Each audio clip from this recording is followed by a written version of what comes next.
South ఇండియాలోనే అతి తక్కువ ధరలకి రత్నాలనందించే ఏకైక సంస్థ 6JVR. 2 తెలుగు రాష్ట్రాల్లో సంచలనం రేపిన మిర్యాలగూడ ప్రణయ్ హత్య కేసులో ఒకరికి మరణశిక్ష విధిస్తూ మరికొంతమందికి యావజ్జీవ ఖైదును వేస్తూ ఈరోజు కోర్టు తుది తీర్పును వెల్లడించింది. ప్రస్తుతం హైడ్రా కమిషనర్గా ఉన్నటువంటి రంగనాథ్ గారు అప్పట్లో నల్గొండ ఎస్పీగా పనిచేశారు. ఆయన ఎంతో పకడ్బందీగా ఈ కేసులో 100 మంది సాక్షులతో 1600 పేజీల ఛార్జ్షీట్ను దాఖలు చేశారంటే కేసు తీవ్రతను మనం అర్థం చేసుకోవచ్చు. ప్రస్తుతం ఆయన మనతో పాటు ఉన్నారు. ఒక్కసారి రంగనాథ్ గారితో మాట్లాడి మరిన్ని వివరాలు తెలుసుకుందాం.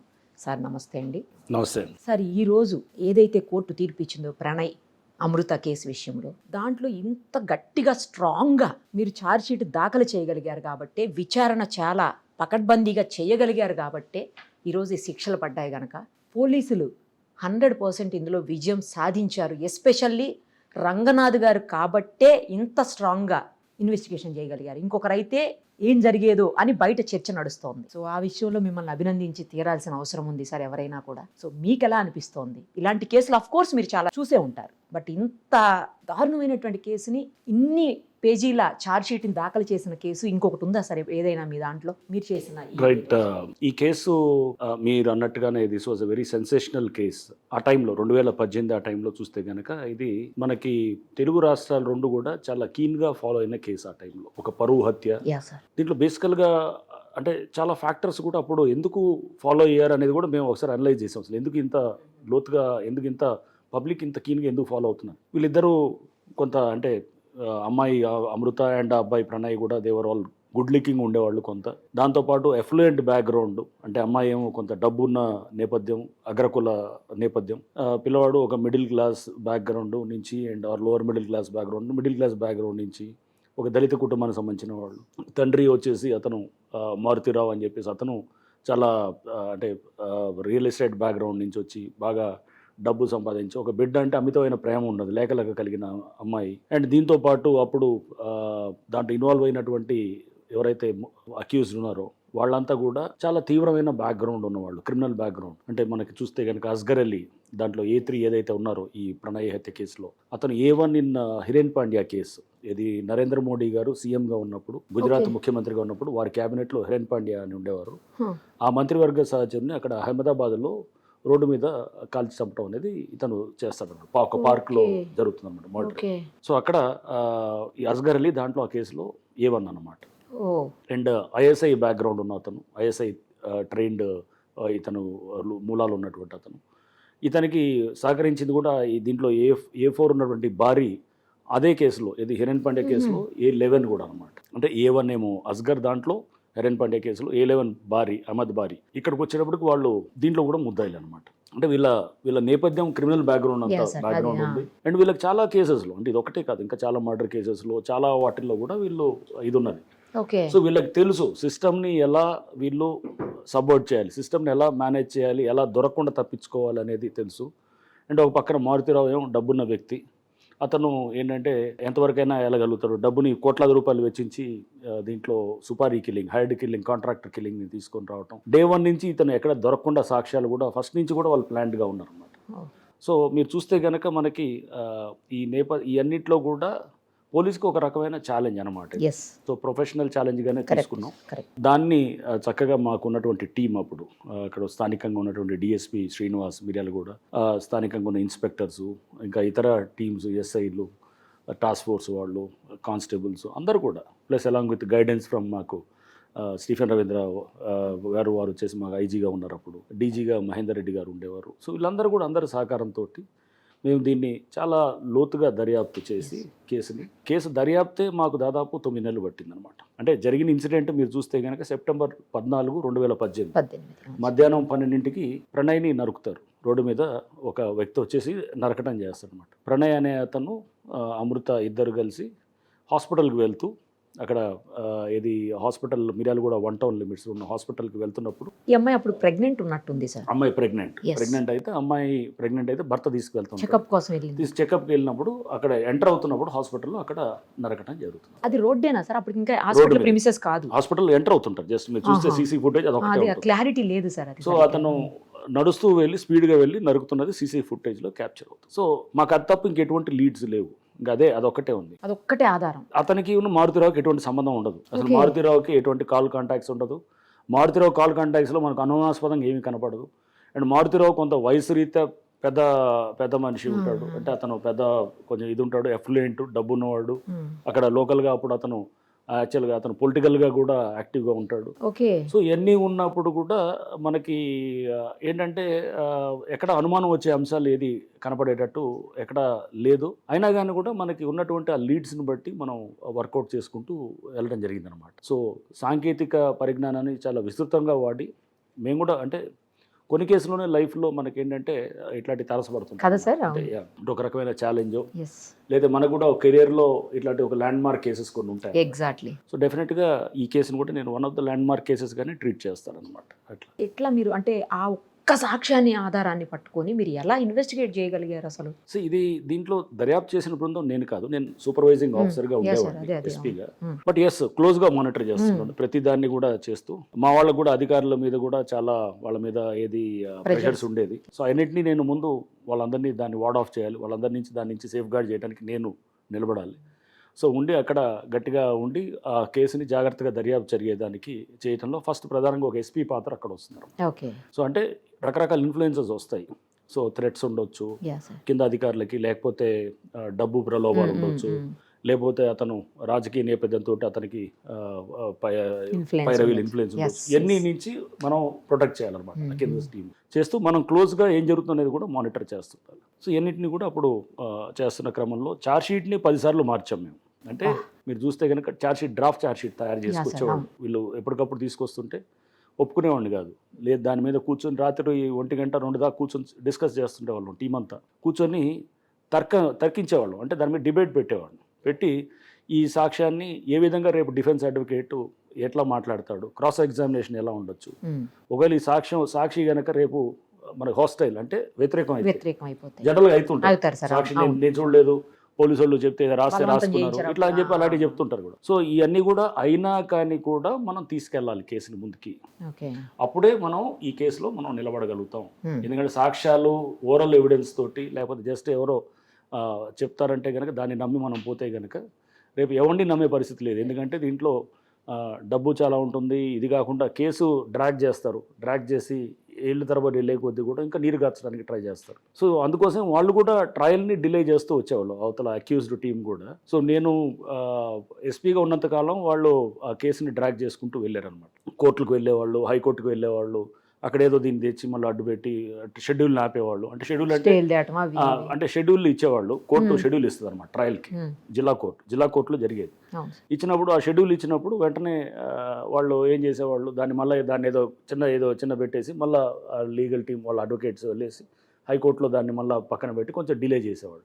మళ్ళీ మేము దాన్ని ఖాళీ చేయించుకోవడానికి, వెకేట్ చేయించుకోవడానికో లేకపోతే దాని మీద మళ్ళీ కొంత చేయించడానికో కొంత దాన్ని మళ్ళీ ట్రాక్లో తీసుకురావడానికి కొంత టైం పడుతుండేది.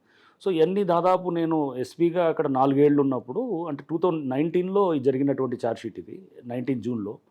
2021 డిసెంబర్ దాకా కూడా ట్రయల్ స్టార్ట్ కాలేదు. అంటే ఛార్జ్షీట్ పట్టిందా సార్? అందుకోసం 2.5 ఏళ్ళు వాళ్ళు ఆపుకున్నారు. నేను కానీ లేదా మా డిఎస్పీ అక్కడ ఆఫీసర్స్, ఇన్స్పెక్టర్స్ అందరు మారేదాకా. అంటే ఆ టీం వెళ్ళిపోతే కనుక వీళ్ళు న్యాచురల్గా నెక్స్ట్ తర్వాత వేరే వచ్చే అధికారులు జనరల్గా అంత ఉండదు కాబట్టి వీళ్ళు ఆ దృష్టితోటి వీళ్ళు ఫస్ట్ నుంచి కూడా ఉన్నారు. సో మేము ట్రై చేసాం. బట్ ట్రయల్ అప్పటికి స్టార్ట్ కాలేదు. కానీ బాగా ఎన్ని ముందే ఊహించుకున్నాం, ఎన్ని అవుతాయని కూడా మేము ముందే ఊహించుకున్నాం. అండ్ పోలీసు మీద కూడా చాలా అపవాదులు అప్పుడు ఆ టైంలో వేశారు. ఎందుకంటే డిలే అయినప్పుడు మారుతిరావు మేనేజ్ చేస్తున్నాడు, ఏది పోలీసుని అంతా హ్యాండిల్ చేస్తున్నాడు, అతను రాజకీయ పలుకుబడి ఉన్నాయని చెప్పేసి రకరకాలుగా వచ్చాయి. ఇప్పుడు చెక్ పెట్టినట్టు అయింది కదా. ఇప్పుడు ఇవన్నీ తర్వాత మారుతిరావే సూసైడ్ చేసుకున్నాడు. ఎప్పుడైతే ఛార్జ్ షీట్ బలంగా వేసామో ఆ తర్వాత అతను కూడా కొంత ఇది బహుశా అతనిలో రియలైజేషనో లేకపోతే సమ్ వాట్ ఎవర్ అతనికి ఒక బాధ లేకపోతే వాట్ ఎవర్ ఏదైనా కానీ ఒక ఫీలింగ్ అనేది అతను, నేను అనుకోవటం అంటే అన్నీ మొత్తం ఏది బిడ్డ ఇప్పుడు అంటే అతను చనిపోయాడు, బిడ్డ కర్స్ చేస్తుంది, తిడుతుంది ఇతన్ని, ఇవన్నీ అనుకోని కూడా తర్వాత ఇతనికి మారుతిరావు కొంత ఏంటంటే అమితంగా ప్రేమించాడు వాళ్ళ బిడ్డని. ప్రేమించినప్పుడు అంత దీనిలో అంటే చివరికి ఏ రకంగా ఉండేదంటే ఆ అమ్మాయిది ఒక 15-20 అడుగుల కట్అవుట్ ఒకటి ఇంట్లో పెట్టుకున్నాడు అన్నమాట, ఫ్లెక్సీ పెట్టి పొద్దున్న లెగిస్తే చూసుకునేటట్టు ఫోటో ఆ అమ్మాయి చూసుకోవటం, అంత ప్రేమ ఉండేది. బట్ ఆ ప్రేమ ఉండటం పిల్లల మీద తల్లిదండ్రులకి ప్రేమ ఉండటం ఉండొచ్చు. ఇది కొంచెం ఎక్స్ట్రా అంటే చాలా ఏళ్ళ తర్వాత అమ్మాయి చాలా లేట్గా ఉండొచ్చు. బట్ పిల్లల్ని ఎలా హ్యాండిల్ చేయటం అనేది కూడా అది చాలా ఇంపార్టెంట్. ఆ విషయంలో Exactly. మారుతిరావు బహుశా సరిగా అంటే అతను హ్యాండ్లింగ్లో ప్రాబ్లమ్స్ ఉన్నాయని అనిపించింది నాకు. అంటే రియల్ ఎస్టేట్గా డబ్బు సంపాదించడంలో అతను బాగా సక్సెస్ అయి ఉండొచ్చేవి, కానీ ఒక పిల్లల మనస్తత్వాన్ని తెలుసుకోలేకపోవటం, ఒక టీనేజ్ ఇష్యూస్లో వచ్చేటటువంటి టీనేజ్ సైకాలజీని తెలుసుకోలేకపోవటం, బిహేవియర్ని అనలైజ్ చేయలేకపోవటం, ఈ అనేది నాకు అక్కడ చాలా క్లియర్గా మాకు ఆ ఇష్యూలో అర్థమయ్యింది అనమాట. సో ఇట్లాంటి ఇష్యూస్ వచ్చినప్పుడు మేము అంటే ఆ ఇష్యూని కేసుని కేసులాగా చూడడం, ఈ సమాజంలో ఉన్న ఒక ప్రాబ్లమ్గా తీసుకున్నప్పుడు ఒక క్రైము,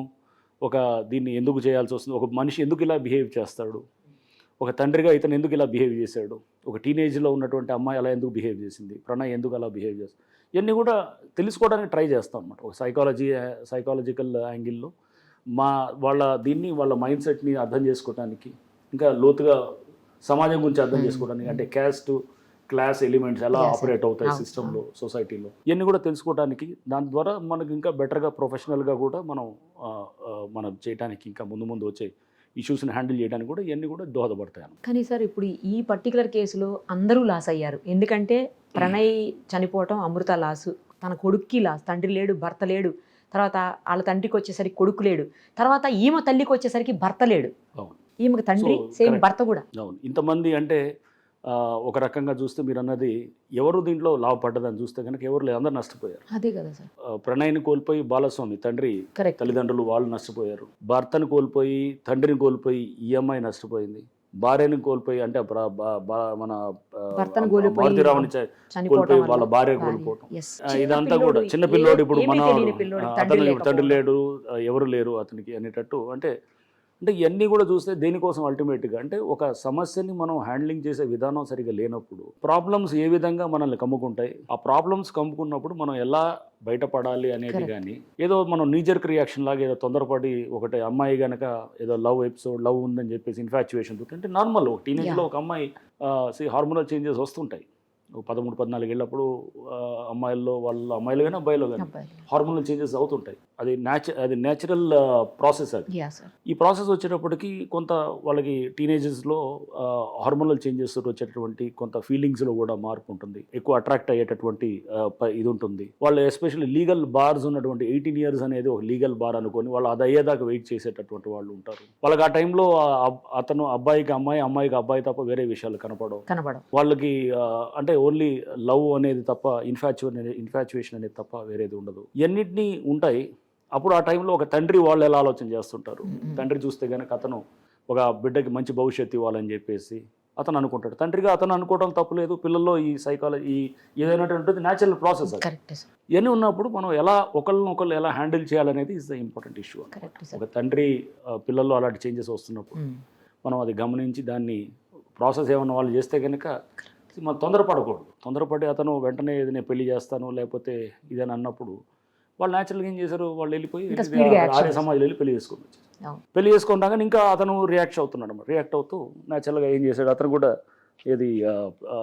తర్వాత హైడ్ కిల్లింగ్కి ఇదంతా చేయటం అనేది. అంటే పిల్లలు ఈయన ఒక తప్పు చేస్తున్నాడు, పిల్లలు ఇంకో తప్పు చేస్తున్నారు, దానికి రియాక్షన్ అవుతూ ఇతను ఒకటి చేస్తున్నాడు, వాళ్ళు దానికి రియాక్ట్ అవుతూ పిల్లలు చేస్తున్నారు. అంటే అంత రియాక్షనరీగా అంటే రియాక్టివ్ పద్ధతిలోనే జరుగుతూ వచ్చింది తప్ప కానీ ఇష్యూని జాగ్రత్తగా అర్థం చేసుకోవటంలో అనేది అది నాకు అక్కడ సంథింగ్ అక్కడ మిస్సింగ్ అని అనిపించింది అనమాట. Correct sir. అండ్ సొసైటీలో ఇష్యూస్ లైక్ క్యాస్ట్ అనేది ఉంటుంది. నేను మారుతిరావుని అడిగాను కూడా ఆ రోజు. మీరు దీనికి ముందు మాట్లాడారంట కదా సార్, అసలు ఈ ఇన్సిడెంట్ ముందు కూడా మీరు మారుతిరావుతో మాట్లాడినట్టు మాట్లాడినప్పుడు కూడా అప్పుడు కూడా అడిగాను మారుతిరావుని. అంటే మారుతిరావు చాలా స్పష్టంగా చెప్పాడు, సార్ నాకు మా కులంలో, అంటే అతను వైశ్య కులం, వైశ్య కులంలో ఎవరో చిన్నవాడు పేదింటివాడు అయితే కనుక నేను ఎందుకు ఇస్తాను నా బిడ్డని, ఇవ్వను. దళితుడైనా కానీ ఒక రేపు ఐఏఎస్ ఆఫీసరు లేకపోతే ఎవరు అతను ఏదో అమెరికాలో ఉంటాడు లేకపోతే ఏదో బాగా అఫ్లూయెంట్ ఉంటాడు, బాగా డబ్బు ఉన్నవాడు ఉంటే కనుక అతనికి ఇస్తాను అనేటువంటి. అంటే అప్పుడైతే అదేది అంత స్థాయిలో ఉంటే, అది కూడా ఫస్ట్లో అతను ఏంటంటే చేసిన దాన్ని చాలా సమర్థించుకుంటూ వచ్చాడు మేము మాట్లాడినప్పుడు. తర్వాత క్రమేపీ అతను ఏంటంటే అతను బాధపడటం, నేను తప్పు చేశాను అనేటువంటిది అనేది పశ్చాత్తాపం రియలైజ్ అయింది లేదు కానీ, బట్ మా దగ్గర అయింది. బట్ బయట మళ్ళీ వచ్చేసి మళ్ళీ మేనేజ్ చేయడానికి, సాక్షులను మేనేజ్ చేయడానికి ట్రై చేస్తుండేవాడు. తప్పే అయిపోయింది, మేనేజ్ చేయడానికి ట్రై చేశాడు. తర్వాత నేను మళ్ళీ పిలిచాను కూడా, పిలిచి నేను అతను కూడా హెచ్చరించాను, కేసు కూడా పెట్టాం. విట్నెసెస్ని కొంతమందిని ఏదో థ్రెటన్ చేయటం అది చేస్తుంటే కూడా కేసు కూడా పెట్టి అది కూడా చేసాం. తర్వాత మళ్ళీ ఛార్జ్షీట్ అయిన తర్వాత అతను సూసైడ్ చేసుకున్నాడు మారుతిరావు. బాధపడ్డాం ఆ రోజు. అరే అంటే ఏదైనా ఉండొచ్చు లైఫ్లో, రకరకాల ఇష్యూస్ అవుతుండొచ్చు కానీ, బట్ అటువంటిది ఎవరికైనా కానీ కూడా అది అయినప్పుడు తప్పకుండా బాధపడి అరే ఇట్లా ఇతను అంటే ఇతను హ్యాండ్లింగ్లో అంటే ఇతను ఒక సమస్యని ఎలా పరిష్కరించాలో తెలియక దాన్ని సతమతమయ్యి ఇతను ఫైనల్గా అతను లైఫ్ని ముగించుకున్నాడు. అందరిని కూడా అతను ఆ విధంగా ప్రాబ్లంలోకి తోసాడేమని అనిపించింది అనమాట. అంటే అతనితో పాటు అంటే పిల్లల్లో ఇవన్నీ పెద్దవాళ్ళుగా మనం ఇవన్నీ గమనించాలి, ఎలాంటి అనలైజ్ చేయాలి. ఎలా ప్రాబ్లం వచ్చినప్పుడు ఏదైనా ఇదనే కాదు, ఏ ప్రాబ్లం వచ్చినా కానీ కూడా ఆ విధమైనటువంటి అప్రోచ్ ఉంటేనే అంటే దాన్ని ప్రాబ్లమ్స్ అందరికీ వస్తుంటాయి.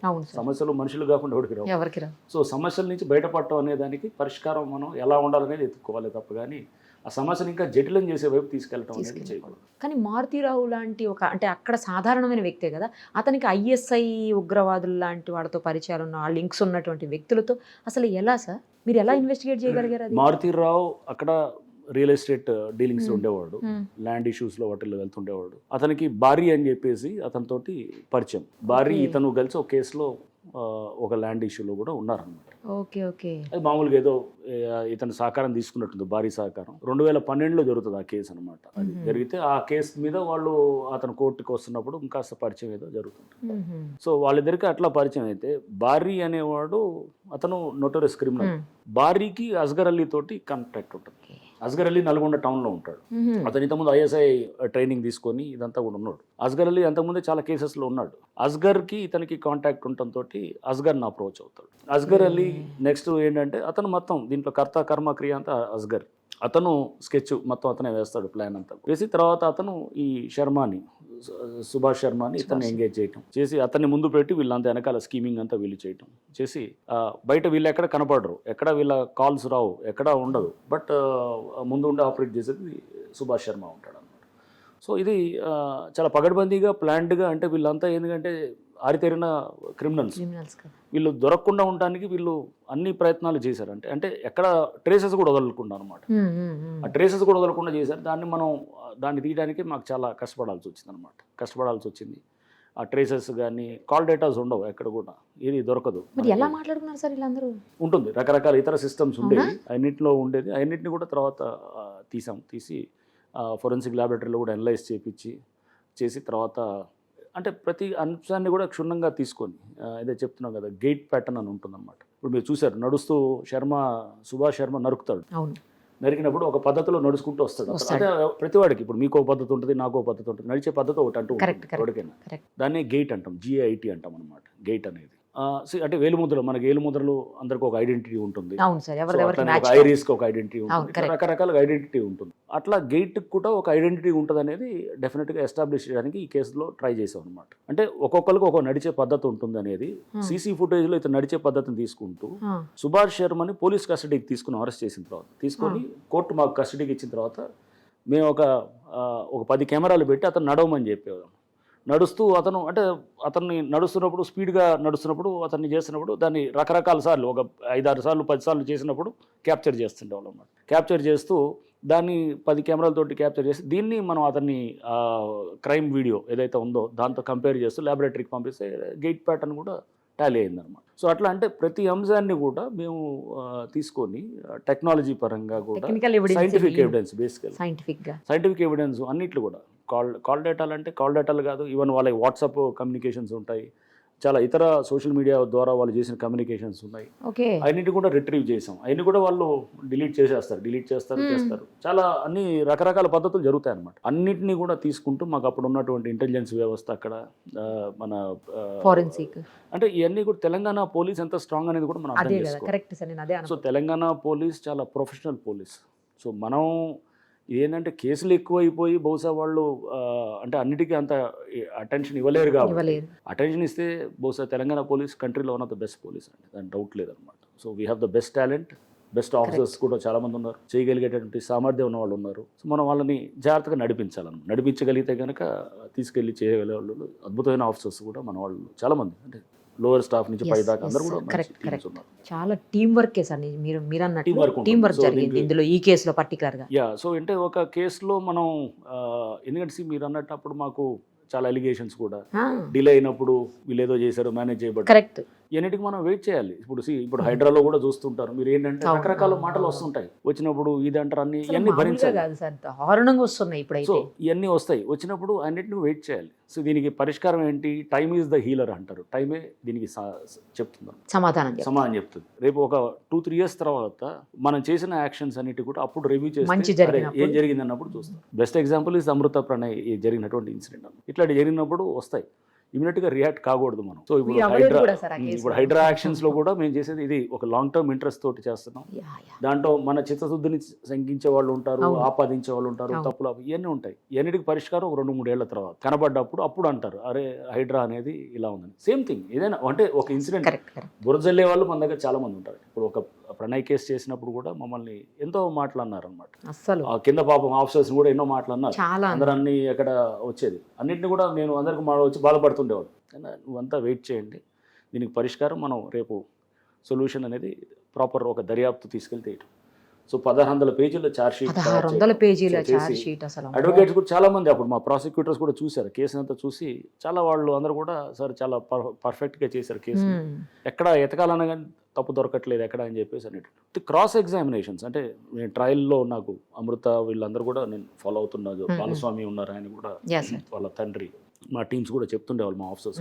క్రాస్ ఎగ్జామినేషన్ ఒక ఇన్వెస్టిగేషన్ ఆఫీసర్ది 7 రోజులు చేశారు అనమాట cross examination. Just cross examination అంటే మామూలుగా 1-2 గంటలు చేస్తారు, 7 రోజులు చేస్తారు. 2 రోజులు చేస్తారు, బాగా పెద్ద కేసులు అవుతాయి. సో 7 days క్రాస్ ఎగ్జామినేషన్ అయిందంటే అర్థం చేసుకోండి ఎంత స్ట్రాంగ్ గా వాళ్ళు ట్రై చేస్తున్నారు. అంటే ఎక్కడ దొరకట్లేదు, బట్ చాలా పగడ్బంది, వీళ్ళు కూడా ఆఫీసర్స్ కూడా అంతే పగడ్బందీగా ప్రిపేర్ అయ్యి వెళ్ళారు.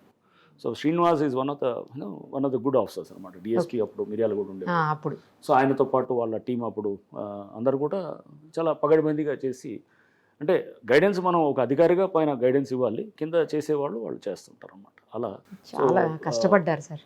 సో ఇది అందుకోసం వీ ఫీల్ సో హ్యాపీ. ఇందాక అమృత కూడా ఫోన్ చేసింది, సార్ కంగ్రాచులేషన్స్ అని చెప్పి అంటుంటే నేను మీరు కూడా కంగ్రాచులేషన్స్ అమ్మ, మీ అందరు కూడా ఫస్ట్ day 1 నుంచి ఎలా ఉన్నారు అలానే ఉన్నారు మీరు.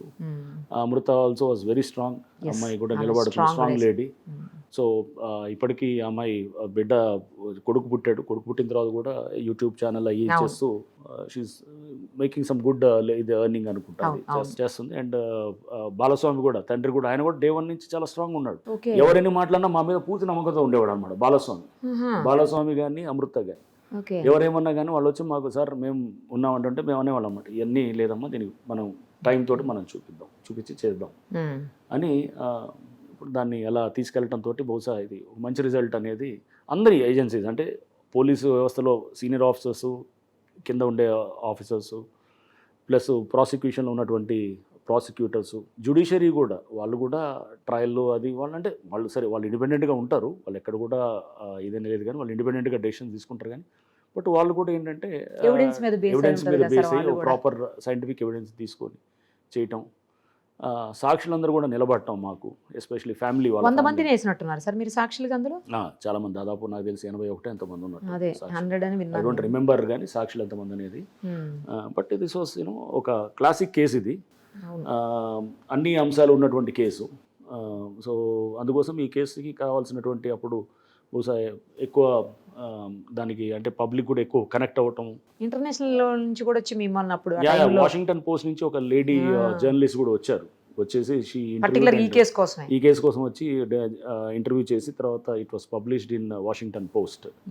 సో అంటే ఈ కేసు ఆ రేంజ్లోకి వెళ్ళటానికి కూడా ఈ ఫ్యాక్టర్స్ అన్నీ కూడా ఉన్నాయన్నమాట. ఉండి చేయటంతో we also took it as a very ఒక ప్రెస్టీజ్గా తీసుకుంటూ, సో ప్రెస్టీజియస్ కేసు అండ్ జాగ్రత్తగా దీన్ని హ్యాండిల్ చేయాలి.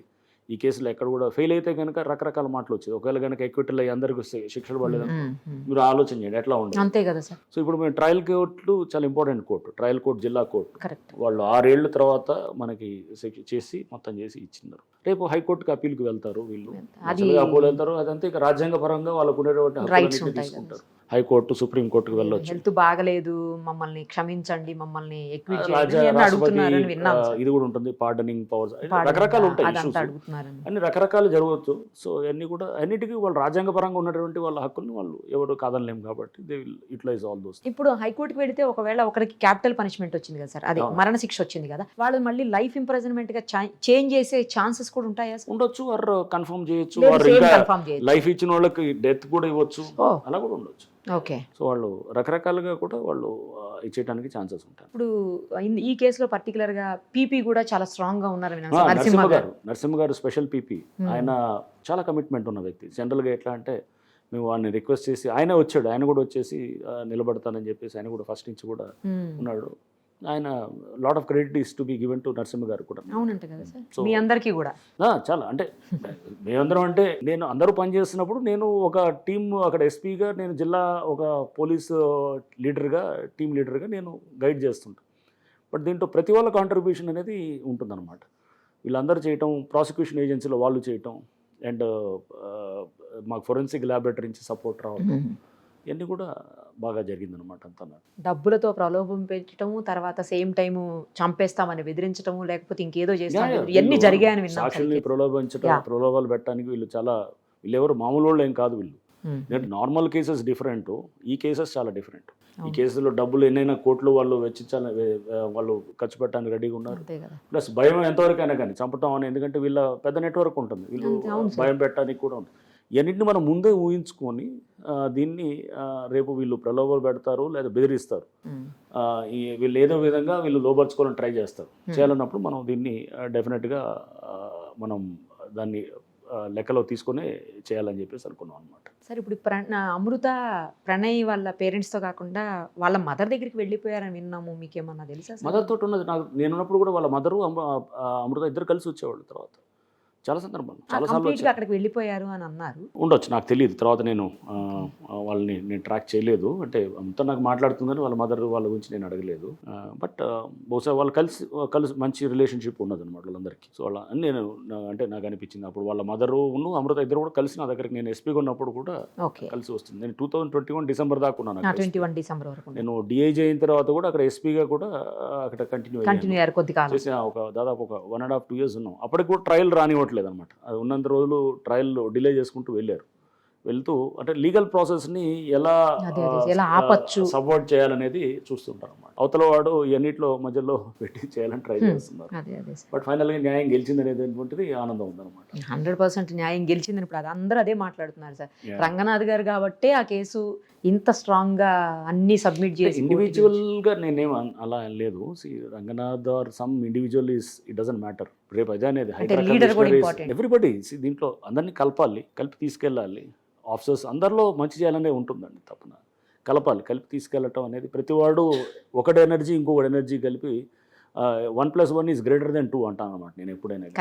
అది ఎప్పుడైనా కానీ ఆ ఎనర్జీస్ని మనం ట్యాప్ చేసి తీసుకెళ్తే కనుక అందరూ సమిష్టిగా నేను అనుకోవటం ఇది అందరి విజయం. అండ్ డెఫినెట్గా ఇన్వెస్టిగేషన్ చేసిన టీం విజయంగా నేను తీసుకుంటాను. బేసిక్గా ఇన్వెస్టిగేట్ చేసిన కన్సర్న్ ఆఫీసర్స్ వాళ్ళది నేను ఐ కుడ్ గైడ్, ఒక క్లోజ్గా ఒక ఎస్పీగా నేను గైడ్ చేయగలిగాను. నన్ను కూడా పైనుంచి నా సీనియర్స్ కూడా నేను గైడ్ చేశారు. ఇట్లాంటి ఇంపార్టెంట్ కేసెస్లో తలా ఒక చేస్తే తప్ప ఈ కేసులో అంతేలేండి సార్. సార్ ఇందులో ఇప్పుడు శిక్షలతో పాటు కాంపెన్సేషన్ కూడా ఏమన్నా ఇచ్చే అవకాశం ఉంటుందిగా? ప్రణయ్ అంటే ఉంటుందా ప్రణయ్ తల్లిదండ్రులకు కానీ, ప్రణయ్ భార్య? నేను చూడలేదు అది యాక్చువల్గా జడ్జిమెంట్ నేను చదివితే నాకు అర్థమవుతుంది. అలా కూడా ఉండొచ్చా? అసలు ఉండొచ్చు, ఛాన్సెస్ ఉండొచ్చు కదా, ఛాన్సెస్. కంపెన్సేషన్ కూడా ఇవ్వచ్చు, ఆర్ అంటే ఫైన్ వేస్తారు. కంపెన్సేషన్ ఇవ్వరు కానీ ఫైన్ ఉంటుంది. ఆ ఫైన్ అనేది వీళ్ళకే కదా సార్? వీళ్ళకే అంటే ఫైన్ వాళ్ళకే వేస్తారు. గవర్నమెంట్ అంటే అది కోర్టుకు కట్టాలి, అట్లా ఉంటుంది. కంపెన్సేషన్ అనేది అలా ఏం లేదు. కంపెన్సేషన్ డిఫరెంట్, మళ్ళీ వేరే లెవెల్లో మరి వేరే విధంగా మనం దాన్ని క్లెయిమ్ చేసుకోవడానికి. అంటే చనిపోయింది ఇప్పుడు దీంట్లో ఏం గవర్నమెంట్ ఇది కాదు కదా. సో వాళ్ళ మధ్యలో జరిగినటువంటి దీంట్లో కంపెన్సేషన్ క్లెయిమ్ చేయడంలో గవర్నమెంట్ పాత్ర ఏమీ ఉండదు. కానీ అంటే నాకు తెలిసి, ఐ డోంట్ నో కంపెన్సేషన్ ఎలా క్లెయిమ్ చేస్తారు కూడా నాకు పెద్ద దాని మీద స్పష్టత లేదు. కానీ బట్ అక్యూజ్డ్ మటుకు ఇది అలాంగ్ విత్ దీంతో పాటు ఫైన్ కూడా వేయడానికి ఫైన్ అది గవర్నమెంట్కి పే చేస్తారు. అట్లా కోర్టుకి పే చేస్తారు.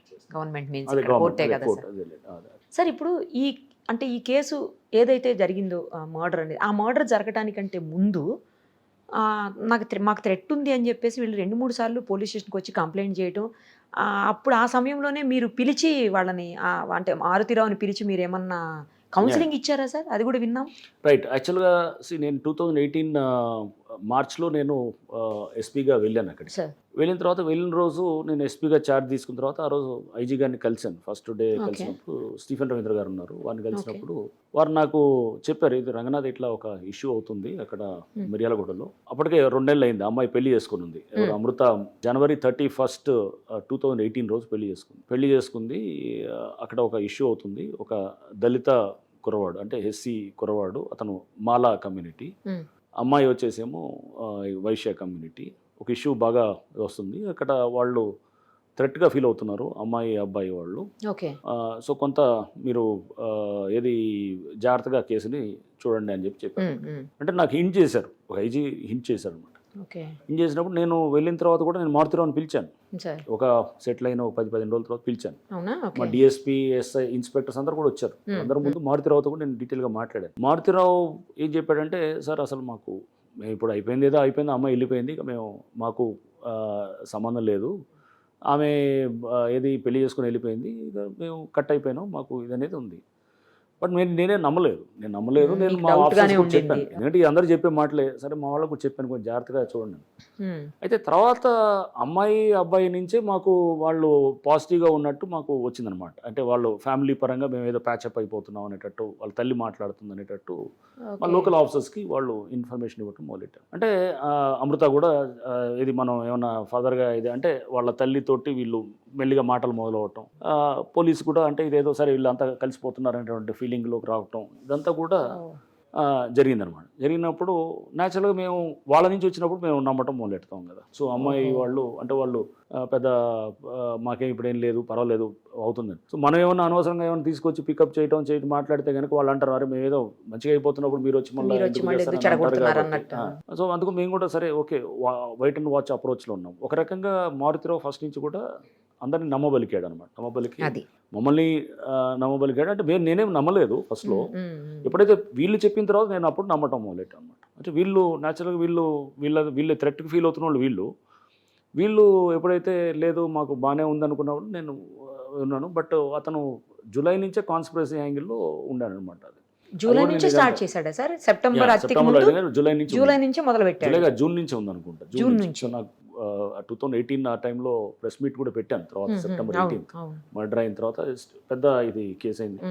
అప్పుడు స్థానికంగా ఉన్న కొంతమంది ఎమ్మెల్యే మీద వాళ్ళందరి మీద కూడా అక్కడ అంతా అలిగేషన్స్ వచ్చేసారు. సో అదంతా తప్పని చెప్పి కూడా చెప్తూ ఆ టైంలో స్టేట్ ప్రెస్ పెట్టి అందరికీ కూడా క్లారిటీ ఇవ్వటం జరిగింది. సో అంటే ఇది వాళ్ళు ప్రీప్లాన్డ్గా ప్రీమెడిటేటెడ్గా ఒక అంటే కుట్రతోటి కాన్స్పిరసీ తోటి చేసినటువంటి ఒక మర్డర్ అనమాట ఇది. సో అది చాలా స్పష్టంగా మేము అన్నింటినీ కూడా సాక్ష్యాలన్నింటినీ సేకరించి పెట్టడం జరిగింది అనమాట. ఇప్పుడు ఈ కేసు తర్వాత కూడా చాలా జరిగాయి సార్. ఈ పరువు హత్యలు అనేవి చాలా జరుగుతున్నాయి, హానర్ కిల్లింగ్స్ అని. కనీసం అలాంటి కేసెస్లో ఇప్పుడు ఇది చూసిన తర్వాత అయినా, ఈ తీర్పు చూసిన తర్వాత అయినా మనం చేంజ్ అయ్యే అవకాశం ఉంటుందా సార్? నేను ఈ కేసు తర్వాత ఇమీడియట్గా 2-3 అయినాయి పరువు హత్యలు అనేది. పరువు హత్యలు అంటే ఇదే తండ్రి అతను ఎవడో పిల్లవాడిని చంపటం, లేదా బిడ్డను కూడా చంపటం, అవి చూసాను. ఎర్రగడ్డలో జరిగింది. ఎర్రగడ్డ తర్వాతే అయిందనమాట. తండ్రి బిడ్డని చంపుతాడు, ఆ పిల్లవాడిని ఇద్దరిని చంపేశారు. చంపుతూ ఇవన్నీ కూడా అంటే అసలు ఎందుకు రియాక్ట్ అవుతారు అంటే తండ్రి అలా ఎందుకు రియాక్ట్ అవుతుంటాడు? అప్పటిదాకా తన బిడ్డని తన ప్రాణంగా చూసుకున్న తర్వాత అంత ప్రేమ అనేది ఒకటి ఉంటుంది. ఉన్న తర్వాత నెక్స్ట్ ఆ బిడ్డ ఎవరినో ప్రేమిస్తుంది, ఇతనికి అది నచ్చదు. అంటే అంత నిర్ణయం తీసుకునేప్పుడు నా ప్రమేయం లేకుండా, ఒక తండ్రి ఎటువంటి లేకుండా అతను వేరే కులస్తులో లేకపోతే వాళ్ళు అనుకునేటువంటి ఎవరన్నా సపోజ్ ఇది ఇతను అగ్ర కులస్తులు అయితే కనుక వాళ్ళు వేరే ఇంక ఇతర కులస్తులు ఏమన్నా ఫైనాన్షియల్గా తక్కువ ఉన్నారనో, లేదా ఇట్లా రకరకాలుగా ఏదైనా ఉండదు. అంటే తండ్రికి ఇష్టం లేనిది అతను పరువు పోయింది అనేటువంటి ఫీలింగ్లోకి వస్తాడనమాట. నా పరువు పోయింది, నన్ను తల్లి ఆ అమ్మాయి నన్ను పట్టించు. పరువు అనేది చాలా కీలకమైన అంశం అనమాట. అది పరువు ఎలా ఒక మనిషి పరువు అనేది ఎలా ఫీల్ అవుతాడు అనేది చూస్తే కనుక ప్రతి వాడికి ఉంటుంది. పరువు అనేది ఒక డబ్బు ఉన్నవాడికి ఉంటుంది, డబ్బు లేని వాడికి కూడా ఉంటుంది. సో పరువు అనేది అదేమి ఒక క్యాస్ట్ తోటో లేకపోతే క్లాస్ తోటో ముడిపడ్డ అంశం కాదు. పరువు అనేది every human has that honour అనేది ఉంటుంది అనమాట. సో అది ఒక్కొక్కటి స్కేల్ ఒక్కొక్కలాగా ఉండొచ్చేమో. సో అనేది ఉన్నప్పుడు ఇతను అది ఆనర్ అనేది ఎఫెక్ట్ అయినట్టు, అంటే ఇతను పరువు పోయింది, ఇతనికి అనుకున్న పరువు పోయింది, ఎందుకంటే అమ్మాయి అలా చేయటం వల్ల అనేది ఇతను ఒక ఫీలింగ్లోకి వచ్చినప్పుడు న్యాచురల్గా ఇతను ఆ ఫ్రస్ట్రేషన్లోనో లేదా ఆ ఎమోషన్లో రియాక్ట్ అయ్యే పద్ధతులు క్షణిక ఆవేశంలో ఆవేశం ఏమి ఉండదు, అంటే క్షణికం ఏమి ఉండదు, ప్లాన్డ్గానే ఉంటుంది. ప్లాన్డ్గానే ఉంటుంది. ఇప్పుడు same like Maruthi Rao 1 year plan చేస్తాడు, 6 నెలలు ప్లాన్ చేస్తాడు, అంటే వీళ్ళు అంత ఫీలింగ్ అనేది అంత డీప్ రూటెడ్ ఫీలింగ్ ఉంటుంది అన్నమాట లోపల. అంటే వాళ్ళ అమ్మాయి వైపు ఒక మీద ప్రేమ, అదే ఒక ద్వేషంగా మారిన తర్వాత ఇతను అనుకున్నటువంటి ఒక ఏదైతే ఒక ఆనర్ సొసైటీలో నన్ను నవ్వుకుంటున్నారు అనేటువంటి ఒక ఫీలింగు దీని నుంచి జనరేట్ అయిన తర్వాత ఇతను ఒక ఆ కసితోటి ఇతను చేసేటటువంటి యాక్షన్స్ అనమాట. ఎన్ని మనం తీసుకుంటే కనుక న్యాచురల్గా ఏంటంటే ఇతనికి బహుశా అంటే అతను హ్యూమన్ బిహేవియర్స్ గురించి తెలియకపోవటం తండ్రికి కానీ, పిల్లలు న్యాచురల్ పిల్లలు ఒక ఏజ్ వచ్చిన తర్వాత వాళ్ళు దిట్స్ న్యాచురల్ టెండెన్సీ, ఫిజియలాజికల్ మేకప్లో భాగంగా వాళ్ళు హార్మోనల్ సెక్రీషన్స్లో వాళ్ళు అట్రాక్ట్ అవుతారు. దాన్ని ఎలా హ్యాండిల్ చేయాలి మనం చూస్తే కొత్త బంగారు లోకం అని సినిమా ఒకటి దిల్ రాజు గారిది నాకు బాగా గుర్తొచ్చింది, చాలా చక్కగా చెప్తారు లాస్ట్లో దాంట్లో కూడా. అంటే ఫస్ట్ మీరు పిల్లల్లో అలా వచ్చినప్పుడు కూడా ప్రాబ్లం వచ్చినప్పుడు వెంటనే రియాక్ట్ అవ్వద్దు, ప్రాబ్లమ్ని డాట్ చేయండి, ప్రాబ్లమ్ని డాట్ చేసి ప్రాబ్లమ్కి టైం గెయిన్ చేయండి. టైం గెయిన్ చేసి టైం తోటి న్యాచురల్గా ప్రాబ్లం సొల్యూషన్ వస్తుంది వెళ్ళే కొద్దీ డాట్ చేసే కొద్దీ. అంటే ప్రాబ్లంకి వెంటనే రియాక్ట్ అవ్వాల్సిన అవసరం ఎందుకు రియాక్ట్ అవుతాం? ఇప్పుడు ఎవడు చేస్తాడు, ఇప్పుడు సపోజ్ మనం అంటారు ఏదో కుక్క కనపడంగానే మనం ఏది అంటాం, అంటే అది రియాక్షన్ అనమాట. అంటే అది దాని విషయం అనేది రియాక్ట్ అవ్వాల్సిన అవసరం ఏముంది, రియాక్ట్ కాకుండా కూడా మనం చేయొచ్చు అనమాట. సో అంటే దాన్ని చూసి మనం రియాక్ట్ అయ్యే పద్ధతి రియాక్ట్ కాకుండా చేస్తూ దాన్ని జాగ్రత్తగా హ్యాండిల్ చేసుకోవటం ఒక పద్ధతి ఉంటుంది. సో ఇవన్నీ కూడా ప్రాబ్లమ్ని ఎలా హ్యాండిల్ చేసుకోవాలనేది తెలిస్తేనే అవుతుంది. ఏదైనా కానీ ఇట్స్ నాట్ జస్ట్ నేను అనేది పిల్లల విషయంలోనే కాదు, ఏమైనా వచ్చినప్పుడు మనం వెంటనే ఫ్రస్ట్రేషన్లోకి వెళ్ళిపోయి ఎవడో సపోజ్ ఏదో ఉద్యోగం పోతుంది సూసైడ్ చేసుకునే టెండెన్సీ ఉంటుంది, లేకపోతే ఏదో సంథింగ్ ఏదో అప్పుల పాలు అవుతాడు, అప్పుల పాలే ఏదో ఉంటాడు, దానికి మనం వెయిట్ చేయాలి. వెయిట్ చేసి టైం తోటి దానికి మనం పరిపక్వత రావాలి, ఆలోచన చేయాలి, పక్కన 10 మందితో కన్సల్ట్ చేయాలి, చేసి మన వెల్ విషర్స్ ఉంటారు వాళ్ళతో డిస్కస్ చేయాలి. ఇవన్నీ చేస్తేనే ఐ థింక్ అక్కడ ఒక ఇష్యూని ఎలా హ్యాండిల్ చేయాలని మనకు తెలియకపోయినా కానీ 10 మంది మంచి వెల్ విషర్స్ మంచి పక్కన నీ శ్రేయస్సు గురించి నీ మేలు గురించి చేసేవాడు, అంతేగాని చులకని గారే నీ బిడ్డ లేచిపోయిందిరా అని ఇట్లా మాట్లాడేవాళ్ళు అలా కాకుండా అలా దీన్ని ఇలా చేద్దాం అనుకుని కాస్త ఆ పరిపక్వత ఉన్న వాళ్ళు ఈ పక్కన ఉన్నటువంటి సర్కిల్ ఉంటే కనుక డెఫినెట్గా వీళ్ళు ఇప్పటికి అందరూ బాగుండేవాళ్ళు, నేను కూడా బాగుండేది, అసలు పరిస్థితులు వేరుగా ఉండేవి కూడా. ఇప్పుడు ఇలాంటి తీర్పులతో కొంతమంది అయినా మారే అవకాశం ఉంటుంది? తీర్పులతోటి మారుతాయి అని అంటే ఎస్ కొంతవరకు ఉంటుంది కానీ, బట్ నేను అనుకోవటం ఇదంతా కూడా ఈ ఇష్యూ మోర్ ఆఫ్ సొసైటల్ ప్రాబ్లమ్గా తీసుకోవాలి. ఇట్లాంటివి వచ్చినప్పుడు దీన్ని మనం దీని గురించి స్పష్టత తెచ్చుకోవాలి. ఒక ప్రాబ్లం గురించి తెచ్చుకున్నప్పుడు దీన్ని ఎలా హ్యాండిల్ చేయాలనే దాని గురించి వచ్చినప్పుడు తీర్పులతోటి అవుతుంది అంటే నేను I don't fully subscribe to that thing. అంటే కొన్ని జడ్జిమెంట్స్, బట్ డెఫినెట్గా ఎస్ కొంత డిస్కషన్ అయితే జరుగుతుంది, కొంత డెఫినెట్గా అయితే లేదు పోలీసు కూడా అంత ఏం కాదు, కోర్టులు కూడా తప్పు వాళ్ళు జాగ్రత్త ఇది ఇట్లాంటి సీరియస్గా తీసుకుంటారు, డెత్ సెంటెన్స్ చేయడానికి కూడా వెనకడట్లేదు, పోలీస్ కూడా చాలా ప్రొఫెషనల్గా ఉంటారు, అండ్ సాక్షులు ఏదైనా మేనేజ్ చేసుకోవచ్చు అనుకునే వాళ్ళకి ఇట్లాంటి జడ్జిమెంట్స్ అనేది తప్పకుండా ఒక చెప్పపెట్టుగా తీసుకోవచ్చు అనమాట. థ్యాంక్ యూ సార్, అన్నీ క్లియర్గా చెప్పారు. ఈ కేసులో అసలు ఏం జరిగింది మొదటి నుంచి కూడా అన్నీ చెప్పారు సార్. టైం తీసుకొని మీరున్న బిజీ స్కెడ్యూల్, ఎందుకంటే హైడ్రా ఎంత బిజీగా ఉందో ఇప్పుడు అందరికీ తెలుసు. ఇలాంటి సిచ్యుయేషన్లో కూడా మీరు, ఎందుకంటే ఇదొక సెన్సేషనల్ కేసు, తర్వాత ఈ జరిగిన కేసులో ఎన్ని రకాల ఇష్యూస్ మీరు ఫేస్ చేశారు, ఎన్ని రకాలుగా ఇన్వెస్టిగేషన్స్లో ప్రాబ్లమ్స్ వచ్చాయి అని అన్నీ కూడా చెప్తే అందరికీ అర్థమవుతుందన్న ఉద్దేశంతో మిమ్మల్ని డిస్టర్బ్ చేయాల్సి వచ్చింది sir. Thank you so much. Suman టీవీలో మీ పర్సనల్ అండ్ బిజినెస్ ప్రమోషన్స్ కోసం కింది నెంబర్కి కాంటాక్ట్ చేయండి.